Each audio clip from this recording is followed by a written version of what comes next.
حضرت موسیٰ علیہ السلام ایک پنگھٹ کے پاس جاتے ہیں اور ایک جھاڑی میں چھپ جاتے ہیں۔ حضرت موسیٰ علیہ السلام عجیب واقعہ دیکھنے کے لیے بیٹھے ہوئے ہیں کہ آج واقعہ کیا ہونے والا ہے، اللہ تعالیٰ عجیب واقعہ دکھانے والا ہے۔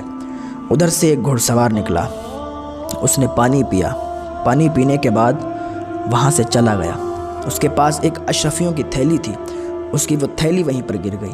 جب وہ تھیلی گری تو اتنے میں ایک بچہ آیا اور اس نے تھیلی اٹھائی، کیونکہ اسے تھیلی دکھ گئی، اس نے تھیلی اٹھائی اور وہاں سے بھاگ گیا۔ حضرت موسیٰ علیہ السلام سارا واقعہ دیکھ رہے ہیں۔ اتنے میں ایک اندھا شخص آیا، اس نے اس پنگھٹ پر پانی پیا اور پانی پینے کے بعد وہیں پر بیٹھ گیا آرام کرنے کے لیے۔ اب یہ گھڑ سوار جو تھا کچھ آگے نکل گیا تھا، اس نے دیکھا کہ اس کی تھیلی گر گئی، اس میں اشرفیاں تھیں۔ اب یہ واپس ہوا پنگھٹ کی طرف، جیسے ہی پنگھٹ پہ واپس آیا اس نے دیکھا، ڈھونڈا تو کوئی تھیلی وہاں پر نہیں تھی۔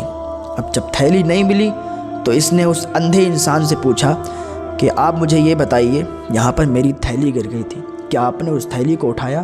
تو اس اندھے انسان نے کہا میں تو اندھا ہوں، میں نے نہ تو تمہاری تھیلی دیکھی ہے اور نہ ہی تمہاری تھیلی اٹھائی ہے۔ اس گھڑ سوار نے کہا یہاں اور اتنے وقت میں کوئی نہیں آیا، ابھی کوئی زیادہ ٹائم نہیں ہوا ہے، اگر تھیلی اٹھائی نہ اٹھائی تم ہی نے اٹھائی ہے۔ وہ اندھا انسان کہنے لگا ایک بات بتائیے، مجھے تو دکھائی بھی نہیں دیتا، میں تھیلی کہاں سے رکھوں گا، تمہاری تھیلی کیسے اٹھاؤں گا؟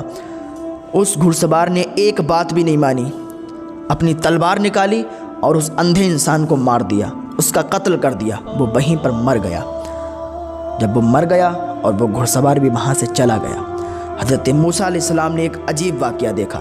پھر اللہ کی بارگاہ میں عرض کرنے لگے اے میرے پروردگار، یہ کچھ ماجرا سمجھ میں نہیں آیا، تھیلی تو کسی اور کی تھی اور اٹھا کے کوئی اور لے گیا اور قتل کوئی اور ہو گیا۔ اللہ ارشاد فرماتا ہے موسیٰ، یہ جو اشرفیوں کی تھیلی تھی اور جو بچہ اٹھا کے لے گیا تھا، یہ اس گھڑ سوار کی تھیلی نہیں تھی، اس گھڑ سوار کی اشرفیاں نہیں تھیں، بلکہ اس بچے کے باپ کی تھیلی تھی۔ آج میں نے اس کے باپ کا مال اس کے بچے کو دلوا دیا، لیکن یہ جو گھڑ سوار تھا اس کا باپ جو تھا، اس کے باپ کو یہ جو اندھا انسان ہے، اس اندھے انسان نے قتل کیا۔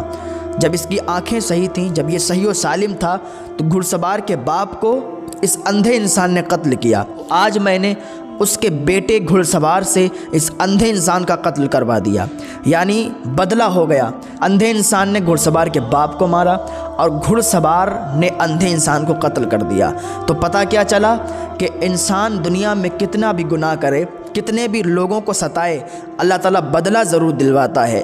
شیخ سعدی فرماتے ہیں کہ میں نے وہ انسان دیکھا ہی نہیں ہے جو کسی کے ساتھ برا کرے اور اس کے ساتھ برا نہ ہو۔ یہ دنیا ہے، یہ دنیا دھوکہ ہے، یہ رنگ بدلنے والی ہے، یہاں جیسا کرو گے ویسا بھرو گے۔ تو پتہ کیا چلا کہ انسان اگر کسی کے ساتھ زیادتی کرتا ہے، کسی کا قتل کرتا ہے، کسی کا ناحق پیسہ کھاتا ہے، تو اللہ تعالیٰ اس کا بدلہ ضرور لیتا ہے۔ اللہ کی بارگاہ میں دعا ہے کہ اللہ تعالیٰ ہم سب کو نیک عمل کرنے کی توفیق عطا فرمائے۔